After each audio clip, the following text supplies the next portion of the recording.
دوستو، روشنی T V میں خوش آمدید۔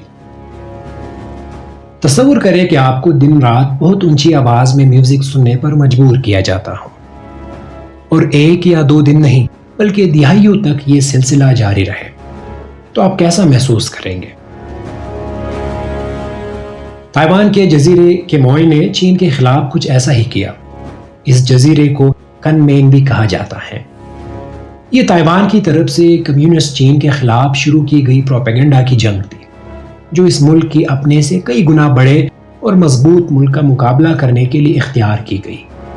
یہ ایک دلچسپ حکمت عملی تھی۔ تقریباً 2 دہائی سے زیادہ عرصے تک یہ سلسلہ جاری رہا۔ تائیوان نے اپنے ساحل سمندر پر ایک 10 میٹر سے زیادہ اونچی دیوار بنائی، جس میں لاؤڈ سپیکر نصب تھے۔ ان سے اونچی آواز میں میوزک بجا کر چین کے علاقے شیامن کے رہائشیوں کو اسے سننے پر مجبور کیا جاتا تھا۔ ان لاؤڈ سپیکرز سے تائیوانی گانوں یا تقاریر وغیرہ سے چینی فوجیوں کو بغاوت پر اکسایا جاتا رہا۔ لاؤڈ سپیکرز والی اس دیوار کا نام بیشن ریلے وال ہے، جو سیمنٹ اور سریے سے تعمیر کی گئی تھی۔ اس میں 48 انتہائی طاقتور لاؤڈ سپیکر نصب ہیں، جن کی آواز 25 کلومیٹر دور تک سنی جا سکتی ہے، یعنی چین میں شیامن سے بھی آگے تک سنائی دیتی تھی، جہاں سے چین بھی اسی انداز سے اس کا جواب دیتا تھا۔ دوستو، ایک عجیب نفسیاتی جنگ تھی، جس نے دونوں اطراف ساحل پر بسنے والوں کو تکا دیا۔ یہ جنگ 1979 کے بعد اس وقت مزید تیز ہو گئی جب امریکہ نے کمیونسٹ چین کو تسلیم کر لیا، جس سے خطے میں طاقت کا توازن تبدیل ہو گیا۔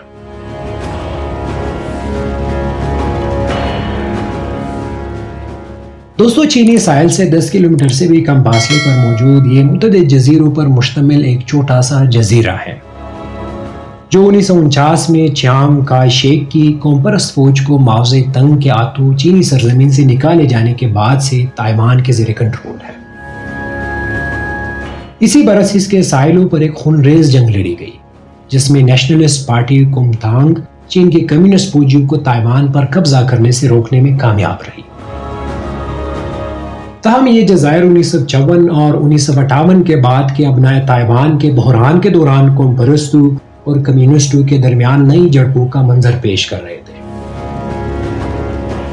اس دوسرے تصادم کے بعد چین اور تائیوان 2 دہائی تک ہر دوسرے دن ایک دوسرے پر بمباری کرتے رہے۔ کمیونسٹ تھاک دنوں میں اور قوم پرست جب دنوں میں بمباری کرتے رہے۔ فائرنگ کے تبادلے میں براہ راست فوجی اہداف کو نشانہ بنایا جاتا تھا، اور یوں اس عرصے کے دوران متعدد فوجی بھی مارے گئے۔ بہت سے فائر کیے جانے والے بموں کے ساتھ پروپیگنڈا پر مبنی مواد بھی ہوتا تھا۔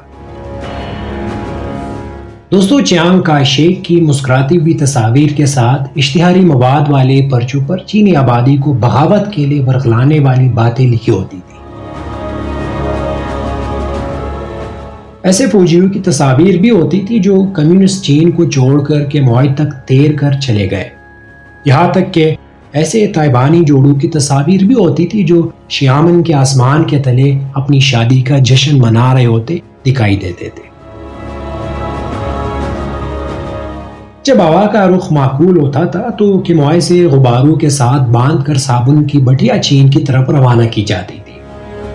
ان کے ساتھ ایک ٹائمر لگا ہوتا تھا، جو یہ طے کرتا تھا کہ کتنا فاصلہ طے کرنے کے بعد غبارہ نیچے اترنے لگے گا۔ اسی طرح بیل کی بوتلوں میں پیغامات لکھ کر انہیں سمندر میں بہا دیا جاتا تھا تاکہ وہ بہتی ہوئی چین تک پہنچ جائے۔ اس سب کے علاوہ پروپیگنڈا کے پیغامات کو مستقل طور پر ریڈیو پر بھی نشر کیا جاتا تھا۔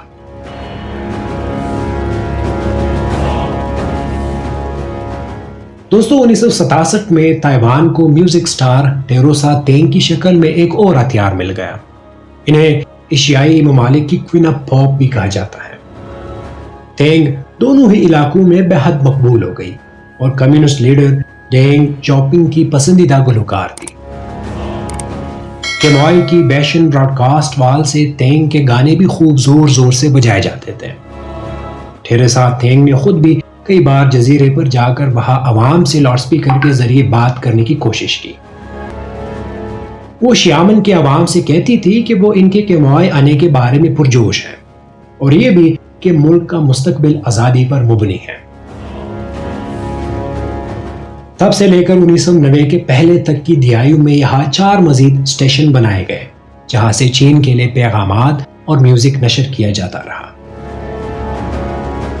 وہاں سے 7000 کلومیٹر دور جنوبی کوریا نے بھی 2018 میں شمالی کوریا کے خلاف کچھ ایسے ہی اقدامات کیے تھے۔